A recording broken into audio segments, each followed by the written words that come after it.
Hello everyone, আসসালামু আলাইকুম। আজকে আবারও চলে আসলাম নতুন একটি রেসিপি নিয়ে। আমার রেসিপিগুলো যদি ভালো লাগে থাকে আপনাদের কাছে অবশ্যই লাইক, কমেন্ট এবং সাবস্ক্রাইব করে পাশের বেল আইকনটি বাজিয়ে রাখবেন যেন আমি ভিডিও আপলোড করার সাথে সাথেই নোটিফিকেশন পেয়ে যান। আজ আমি শেয়ার করব মজাদার ইয়াম্মি চটপটি রেসিপি। মজাদার চটপটি তৈরি করতে চলুন দেখে নিই কী কী উপকরণগুলো আমাদের লাগবে। আমি এইখানে চটপটির ডাবলুগুলো নিয়েছি। এখানে হাফ চামচ বেকিং সোডা এবং স্বাদমতো লবণ দিয়ে আমি প্রথমে সিদ্ধ বসিয়ে দিয়েছি। সিদ্ধ হয়ে যাওয়ার পর আমি গরম গরম একটি বাটিতে তুলে নিয়েছি। তুলে নেওয়ার পর আমি এইখানে চটপটি মশলা অ্যাড করেছি। এইখানে স্কিপ হয়ে গিয়েছে, আপনারা চটপটির মশলা অবশ্যই দিয়ে নেবেন। চটপটি সিদ্ধ করার সময় আমি একটা আলু সিদ্ধ সাথে অ্যাড করেছিলাম।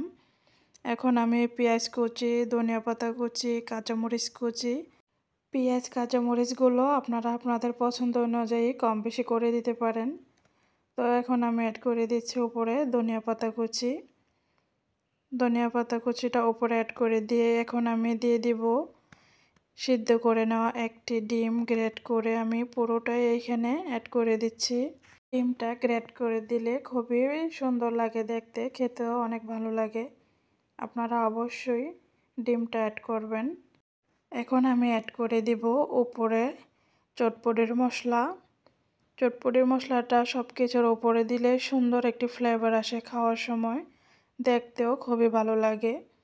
এখন আমি তেঁতুলের টক তৈরি করে নিয়েছি, সেই টকটা আমি উপরে দিয়ে দিচ্ছি।